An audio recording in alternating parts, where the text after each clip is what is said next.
Qui Parlamento.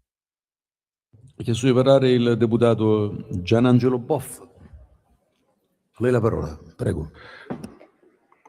Presidente, onorevoli colleghi, Ministro, vedete, sentendo questo dibattito in aula in questi giorni e soprattutto oggi, da amministratore faccio il sindaco del 2007 e sono tornato indietro nel tempo e mi ricordo quel 2009 quando c'era il governo Berlusconi e un ministro che si chiamava Brunetta che introdusse per la prima volta i piani performance. Non nego che in quegli anni all'inizio vedevamo questa norma come una norma un po' strana, perché tutto ciò che è nuovo è strano, ma con il mio segretario decidemmo pedissequamente: è una legge dello Stato, si applica e vediamo poi gli effetti nel momento in cui la si è applicata. Perché vedete, noi del centrodestra siamo ancora quelli che ritengono che le norme, quando vengono approvate dai rappresentanti del popolo, vanno rispettate, non interpretate, applicate o disapplicate a seconda del proprio credo politico e a seconda della posizione che ci ricopre in quel momento, ma le norme dello Stato vanno applicate. L'abbiamo applicata e posso dire con esperienza personale che quella norma ha funzionato, ha creato una situazione di premialità, ha creato una situazione di progresso e a distanza di tempo posso dire che ha prodotto soddisfazione sia per i cittadini ma anche per i lavoratori. Quindi criticare una norma, io sento che delle critiche che poi snocciolerò nella fase successiva. Vedete, noi siamo quelli che crediamo che la pubblica amministrazione deve essere quell'organismo dello Stato che deve dare delle risposte ai cittadini e deve risolvere i problemi ai cittadini. Noi non guardiamo alla pubblica amministrazione come un bacino elettorale o come potenziali iscritti a un sindacato piuttosto che a un altro, senza nulla togliere alle rappresentanze sindacali che sono sacrosante. Tant'è che in quest'aula è stato detto che nella partecipazione al PA non ci sarebbero le rappresentanze sindacali. Siete mal informati, perché la contrattazione sui progetti performance si fa con le sigle sindacali e con i rappresentanti sindacali. Se non lo sapete andate a studiarvelo. Detto questo, noi siamo quelli che credono alla democrazia. La democrazia indiretta prevede che ci siano dei rappresentanti del popolo che vengono eletti per entrare nelle istituzioni e dare gli indirizzi. Gli indirizzi non li dà la burocrazia, gli indirizzi li danno i rappresentanti eletti dal popolo. Il Parlamento fa le leggi, non sono i burocrati che interpretano, applicano o disapplicano le leggi. Le leggi le fa e le vota il Parlamento e vanno rispettate, non interpretate. Primo. Noi siamo quelli che sono convinti che un atto di indirizzo da parte di un sindaco di amministrazione non si chiama ingerenza. Qualora è volto a un interesse generale, è un dovere di un sindaco dare un atto di indirizzo alla burocrazia su cosa deve fare. Non è la burocrazia a determinare l'azione amministrativa, deve essere la persona democraticamente eletta dal popolo. Lo dice la Costituzione, noi siamo una repubblica democratica, non siamo una repubblica burocratica e questo è un dovere di ogni amministratore.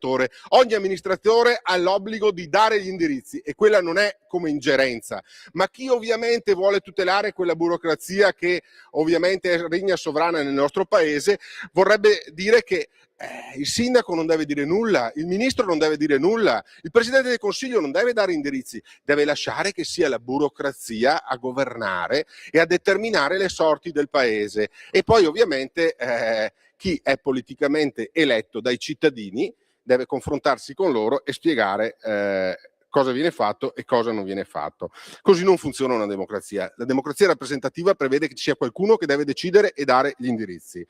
Vede, noi siamo quelli del centrodestra che non vogliamo essere punitivi, noi vogliamo essere premiali. Noi premiamo la produttività, premiamo la propositività, premiamo la crescita professionale. Sicuramente non ci adagiamo sull'appiattimento per cui a pioggia, perché cosa succedeva prima dei piani performance? Che gli obiettivi di risultato venivano dati a pioggia, un po' uno, un po' all'altro, erano tutti contenti, chi aveva veramente voglia di fare si sentiva represso, si sentiva punito per il fatto che comunque chi non aveva lo stesso spirito di iniziativa veniva premiato tanto quanto lui, quindi che senso aveva progredire, che senso aveva crescere, che senso aveva dare una risposta in più al cittadino quanto tanto il risultato alla fine era lo stesso. Noi non siamo da quella parte, noi non siamo da quella parte che dice che a prescindere da cosa uno fa gli va dato qualcosa. Noi siamo dalla parte di chi dice: se fai un lavoro devi farlo con soddisfazione, con impegno e tenendo sempre fermo l'obiettivo che stai facendo un lavoro che è finalizzato a dare risposte ai cittadini, perché la pubblica amministrazione ha come ultima finalità quella di dare delle risposte ai cittadini. Questo è il nostro lavoro. Su questo provvedimento ho sentito molte critiche legate al fatto che, come ho detto prima, non ci sia il coinvolgimento dei sindacati. È normale che ci sia, c'è sempre. Nelle contrattazioni ci sono i rappresentanti sindacali e ci sono sempre, ma noi qui premieremo solo i dirigenti. Noi stabiliamo che c'è un 30% un 30% che può essere destinato alle figure apicali e il resto deve essere diviso con il 50% e il 20% alle altre figure. Ma diciamo anche un'altra cosa: noi così favoriamo le progressioni di carriere degli amici degli amici. Noi introduciamo il fatto che ci siano dei membri esterni nei criteri di valutazione, dei membri esperti e esterni, che tra l'altro vengono estratti a sorteggio, quindi non vengono scelti tra gli amici degli amici, ma a sorteggio, e è prevista anche la rotazione, per cui chi l'ha già fatto una volta, la volta successiva non lo possa fare. Per cui, se e casomai questo provvedimento va esattamente nella direzione opposta di quello che viene detto, non sicuramente di quello che ho sentito dire in quest'Aula. È chiaro che, ma noi qui favoriamo solo coloro i quali sono amici del sindaco o amici del governo. Noi prevediamo in questo provvedimento che per poter avere una progressione in prima fascia uno deve avere un'esperienza dirigenziale di almeno 5 anni, deve aver dimostrato sul campo che è in grado di fare il dirigente da almeno 5 anni. Questo c'è scritto in quello che andiamo oggi a votare. Quindi di cosa stiamo parlando? Di cosa stiamo parlando? Perché in realtà per i temi che tocca questo provvedimento dà addirittura maggiori garanzie di imparzialità, maggiori garanzie di trasparenza, maggiori garanzie rispetto al fatto che non vi possano essere favoritismi. Questo c'è scritto in questo provvedimento.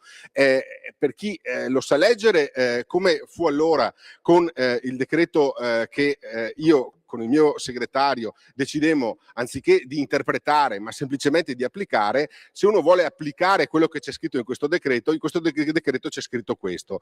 Se poi c'è qualcuno che ha paura che vengano intaccati quei sistemi di distribuzione a pioggia un tantino a tutti, un po' a tutti, perché tanto così tutti sono contenti, no?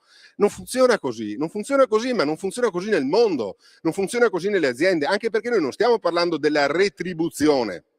Noi stiamo parlando di un premio incentivante, cioè se noi parliamo di un premio incentivante che non è la retribuzione del dipendente, la retribuzione del dirigente, noi dobbiamo fare in modo che quella che noi destiniamo come premio incentivante sia effettivamente incentivante. E come possiamo noi monitorare sul fatto che sia incentivante o meno? Ponendo degli obiettivi, perché il politico, la persona che viene eletta, che non è quella persona brutta e cattiva vista da taluna parte politica che per forza di cose deve avere sempre ingerenze strane sulla macchina amministrativa. Io conosco tantissimi, e la stragrande maggioranza, anzi tantissimi bravi sindaci, assessori, ministri, presidenti del Consiglio, deputati, persone che in maniera rappresentativa per i cittadini vanno nei loro luoghi di lavoro dove sono stati mandati dai cittadini a rappresentare l'interesse della gente, l'interesse del popolo. E se nel fare questo bisogna dare gli indirizzi e dire alla macchina amministrativa: guardate che io sono stato eletto perché il popolo mi ha chiesto di andare in quella direzione e non nell'altra, questo non è ingerenza, questo è esercizio della politica, esercizio della democrazia. Probabilmente per anni non siamo più stati abituati a questo nel nostro paese, perché ahimè, noi abbiamo rinunciato molte volte alla democrazia, attenzione alle parole che dico, per piegarci alla burocrazia. Non si può fare, ma non perché loro prevede la legge, ma perché secondo l'interpretazione del dirigente quella cosa non si può fare. Come secondo l'interpretazione del dirigente? Quella cosa si può fare se la legge lo prevede o non lo prevede, non a sensazione di un organo burocratico. E quindi proprio per questo io dico che noi siamo convinti di votare favorevolmente a questo provvedimento. Siamo convinti, perché siamo convinti in tutti quei principi che tutelano la democrazia e la rappresentatività dei cittadini all'interno delle istituzioni, e la politica deve tornare a essere protagonista delle scelte del nostro paese. Grazie. Ringrazio.